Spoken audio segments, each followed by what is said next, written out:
الحمد لله الذي بنعمته تتم الصالحات وبرحمته تتنزل البركات وبقدرته تتحقق الأمنيات وتحدث المعجزات والكرامات لكل ما يدب على الأرض من الحيوانات سبحانه وتعالى الذي أكرم الرسول المصطفى بولادتها المجتبى.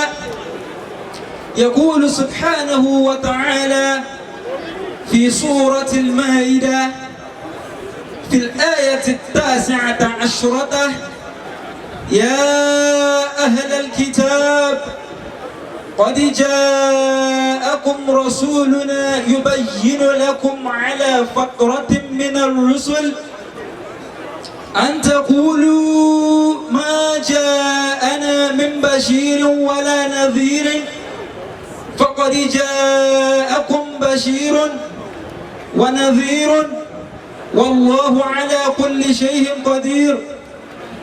والصلاة والسلام على من قال فيه أحمد شوقي في شوقياته: ولد الهدى فالكاهنات دياه وفم الزمان تبسم وثناه. سيدنا ومولانا محمد القائل فيما رواه مسلم عن أسماء بنت أبي بكر رضي الله عنهما قالت: قدمت علي أمي وهي مشركة في أهل قريش فاستفتيت رسول الله صلى الله عليه وسلم فقلت: يا رسول الله، قدمت علي أمي وهي مشركة راغبة أفأصل أمي؟ قال: نعم، صلي أمك وعلى آله وصحابته الذين كانوا معه في السراء والضراء وآله وأصحابه الذين كانوا معه في السراء والضراء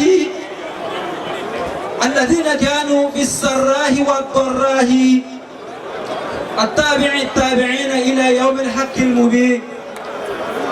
أما بعد، فأحيي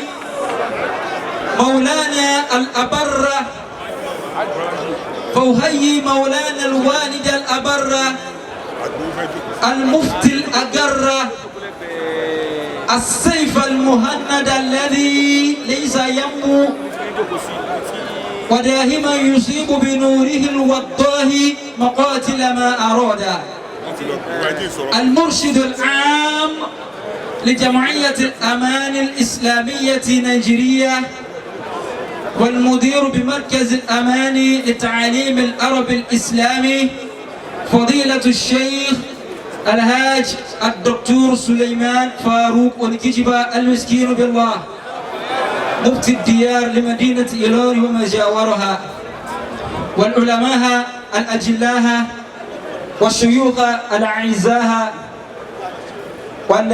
والشيوخ الأعزاء والحضور قاتبة قائلا: السلام عليكم ورحمة الله وبركاته. من هي أم الرسول؟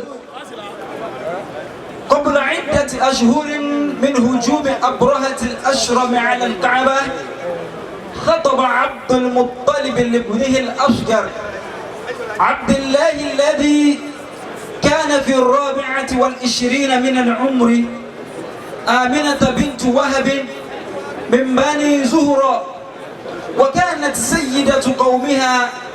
وبعد الزواج بفترة قصيرة توفي عبد الله تاركا وراءه زوجته الحاملة، حيث كان في رحلة تجارية إلى الشام، وفي طريق عودته مرض في المدينة فتركته القافلة هناك مع جده والد أمه.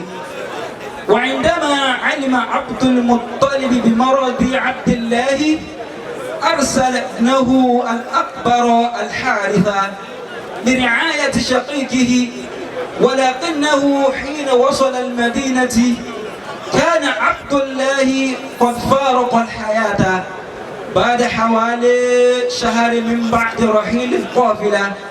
وهكذا أصبحت آمنة أرملة بعد بضعة أشهر من زواجها فقط وقبل ولادة طفلها.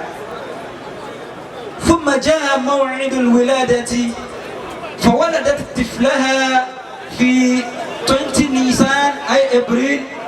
وعندما علم عبد المطلب بالحدث الميمون زار آمنة وعكذ الرضيع بين ذراعيه وذهب به إلى مكة، وذهب به إلى الكعبة ووقف أمام بيت الله الحرام وشكر الله تعالى وسمى الوليد محمدا حسب رؤيا رأتها والدته آمنة، ومعناه الشخص المحمود بكثرة ولم يكن اسما مألوفا آنذاك أي وقت ذاك. في الرؤيا التي رأتها سيدة آمنة سمعت فيها من يقول لها: إنك قد حملت بسيد هذه الأمة، فإذا وقع على الأرض فقولي أعيذه بالواحد من شر كل حاسد ثم سميه محمدا. وهذا ما حصل. وكذلك لما ولدته رأت وكأنه خرج منها نور أضاءت له قصور الشام، وعن حمله كانت تقول أنها لم تجد في حملها به ما تجده الحوامل من ثقل ولا وحم. حمد الطفل محمد صلى الله عليه وسلم سنوات حياته الأولى مع مرضعته عليمة السعدية في السراح، وعاد إلى والدته في مكة في السنة الرابعة من عمره. ثم قامت السيدة آمنة بعد ذلك بزيارة المدينة وأكزته معها لزيارة أحوال أبيه ولزيارة قبر أبيه لأول مرة، ورافقتهما جاريتها أم أيمن كي تقوم برعاية الطفل. سافروا على ظهر ناقتين ووصلوا المدينة ونزلوا في الدار حيث توفي والد رسول الله صلى الله عليه وسلم بعد البقاء في المدينة قرابة الشهر. قررت آمنة العودة إلى مكة، وعندما وصلوا إلى مكان يسمى أبواه على منتصف الطريق إلى مكة مرضت آمنة وتوفيت ودفنت بذاك. وعن ذلك ذكرت أم أيمن أن سيدة آمنة وقعت على الأرض فحاولت رفعها وقالت أيضا: ما أن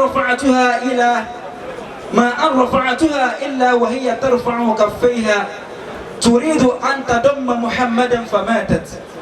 فأكزت أم أيمن تمسح رأس اليتيم محمد ثم قالت له: عاوني نحفر قبر أمك، فساعدها في الحفر وهو يبكي. قالت أم أيمن: ثم دفناها وأمسكت به بيده وهو يقول: أمي أمي. وعاد اليتيم إلى مكة مع أم أيمن وأكزته إلى بيت جده الذي سأله حينما رآه: أين أمك؟ قال: ماتت. فضمه إليه وقال: أنت ابني. بعد سنوات طويلة زار النبي صلى الله عليه وسلم قبر والدته أثناء رحلته من المدينة إلى الحديبية، وقد ارتفع صوته بالبكاء فبكى أصحابه معه أيضا. وعندما سألوه عن سبب بكائه وقال: ذلك قبر أمي وقد استأذنت ربي في زيارته فأذن لي فأكزني ما يأخذ الولد الوالدة من الرقة فذلك الذي أبكاني. صلى عليك الله يا علم الهدى مشتاق إلى مثواك. السلام عليكم ورحمة الله وبركاته. وعليكم السلام ورحمة الله وبركاته.